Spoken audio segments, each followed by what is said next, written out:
Hello guys, my self Kashish Gupta. I am a CA final student and जैसा कि हमारे कोमल त्यागी sir ने कहा है अपना मिशन 60 क्लासेस के अंदर हम डीटी के पाँच पाँच के सेट्स में एमसीक्यू सॉल्व करने वाले हैं।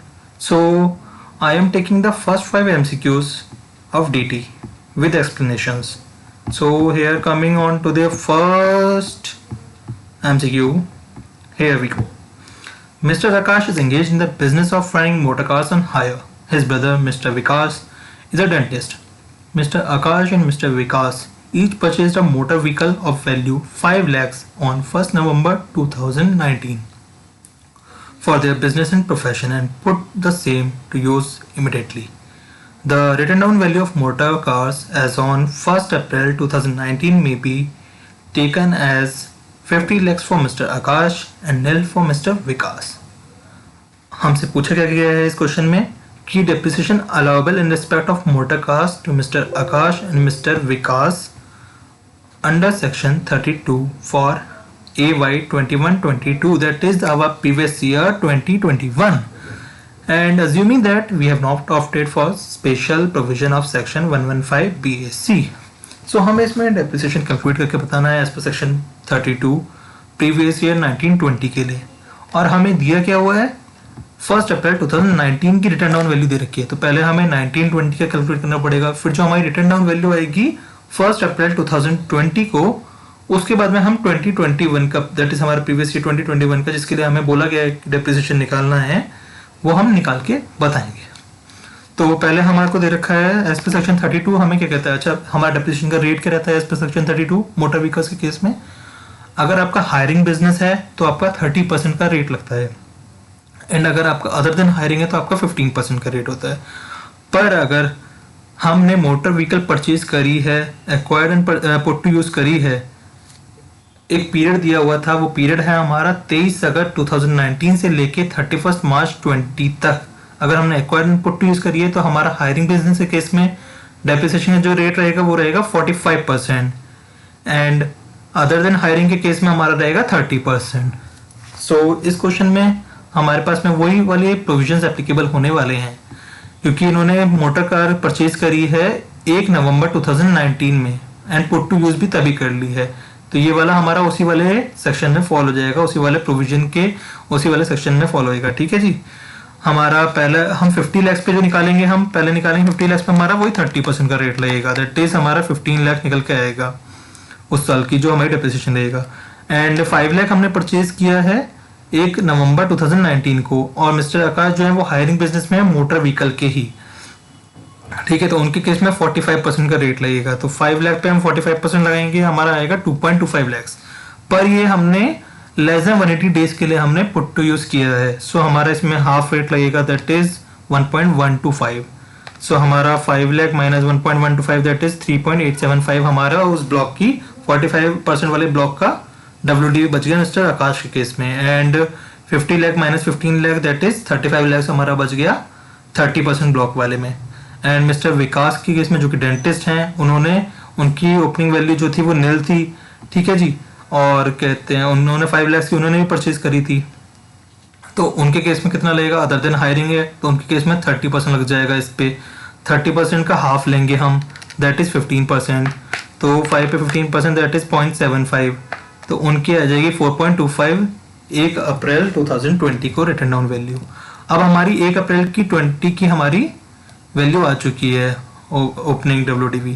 अब हम उस साल का डेप्रिसिएशन कैलकुलेट करके इसमें आंसर बता देंगे अपना। ठीक है जी।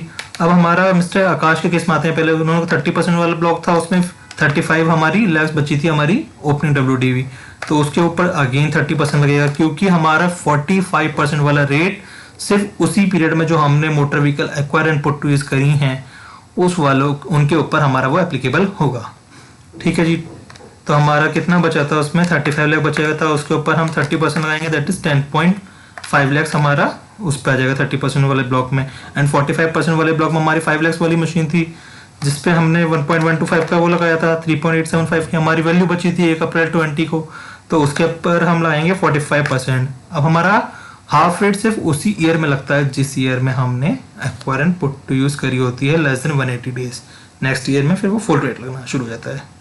ठीक है, तो हमारा इसमें आंसर क्या आया है हमारा, जैसे कि आप देखेंगे इसमें आया है आपका 12,24,375। That is our D option. And मैं मिस्टर विकास का भी आपको बता देता हूँ। मिस्टर विकास के केस में 4.25 हमारी ओपनिंग WDB आई थी, उसके ऊपर हम कितना लगाएंगे 30% का, that is 1.275 lakhs which is 1,27,500। सो हमारा इसका फर्स्ट वाले का आंसर हो जाता है हमारा डी ऑप्शन।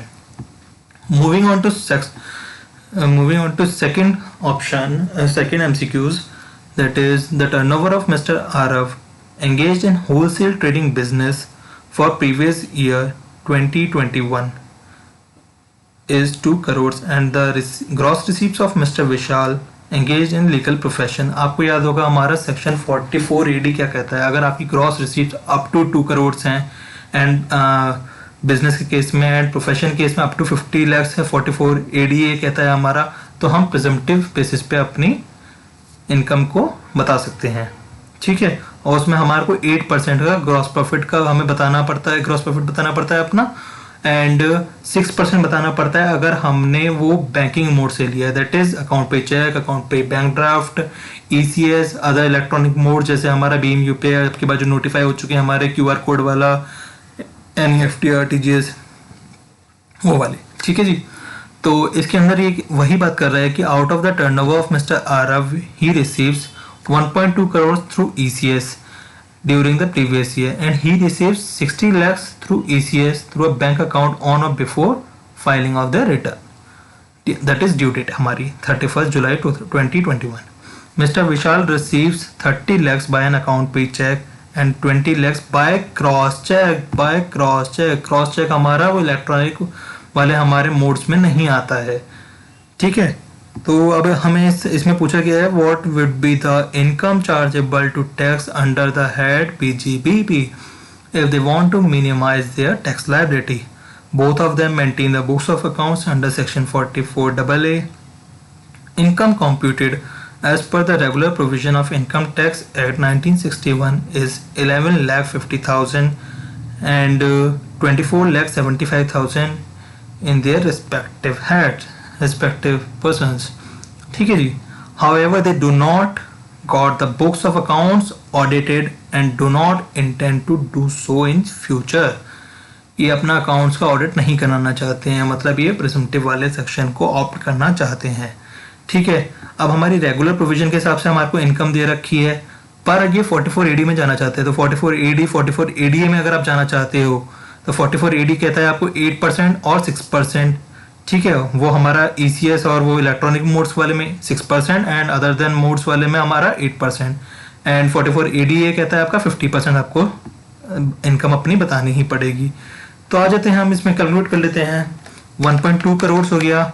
ठीक है, और ये कह रहे हैं 60 lakhs जो है इन्हें before the due date receive हुआ है, पर हमारी जो टर्नओवर थी वो हमने ऑलरेडी बुक कर चुके थे हम मार्च में, हमें रिसीव बाद में हुई है, पर वो इलेक्ट्रॉनिक मोड से हुई है, तो ये भी हमारा इलेक्ट्रॉनिक मोड्स वाले में ही आ जाएगा। तो 1.8 करोड़ पे हम अपना 6% का प्रॉफिट बताएंगे। ठीक है, एंड बाकी जो 20 lakhs है उस पर हम अपना बताएंगे 8%, दैट इज 1.6। तो हमारा इसमें निकल के आता है ये 12,40,000 जो हमारा ऑप्शन डी है। ठीक है जी, एंड ऐसा ही हम कर लेंगे 50 lakhs इसके केस में, क्योंकि हमारी 50 lakhs की इनकम उसमें कह रहा था 50 lakhs की इनकम है, तो 50 lakhs का 50% हमारा 25 lakhs हो गया, तो इसमें भी हमारा ऑप्शन हो जाता है डी।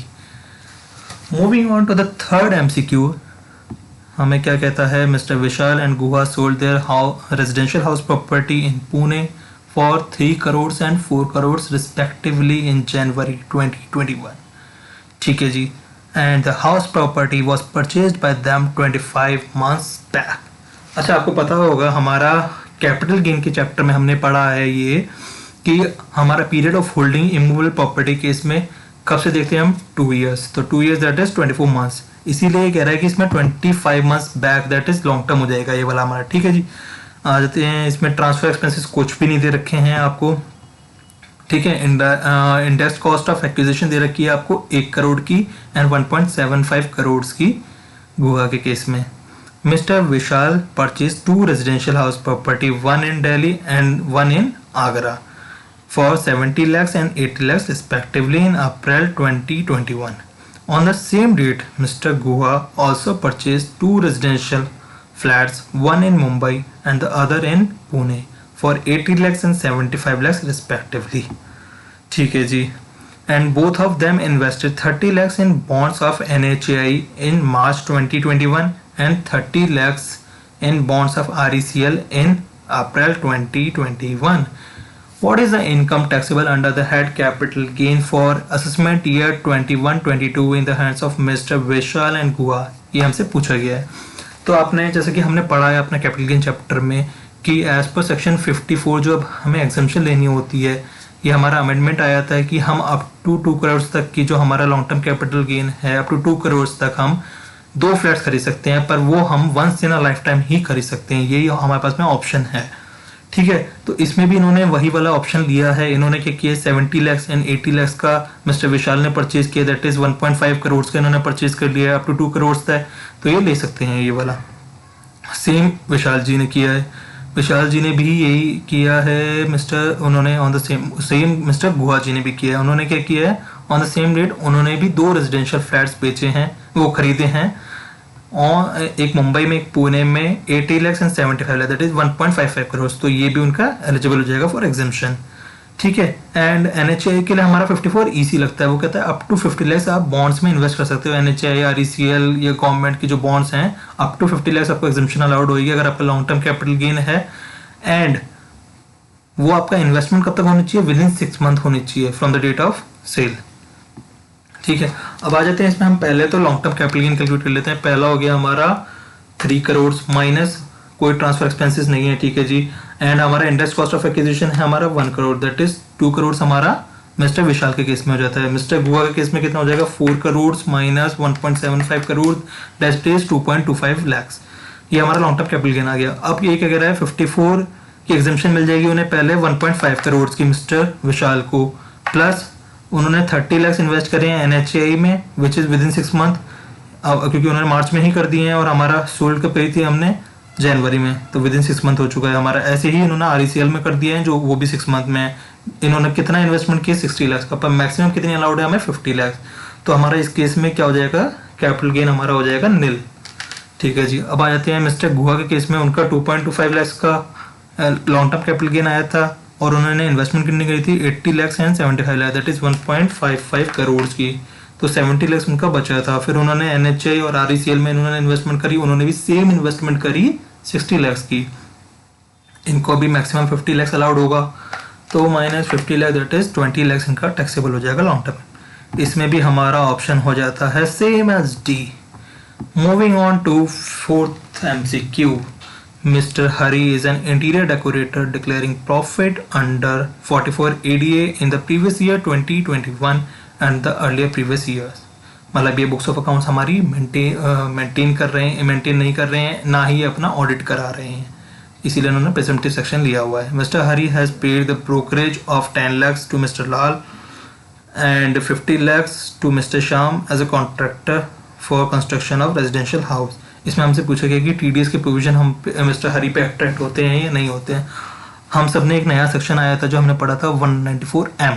वो कहता है कि अगर आपका ऑडिट नहीं होता है, दैट इज आपकी जो बिजनेस है तो आपका 1 करोड़ से एक्सीड नहीं होती है टर्नओवर, एंड अगर आप प्रोफेशन में है तो आपका 50 लाख से एक्सीड नहीं होती है. आप प्रेजेंटेटिव सेक्शन ले रखा है तो 50 लाख से एक्सीड नहीं हुई आपकी. ठीक है.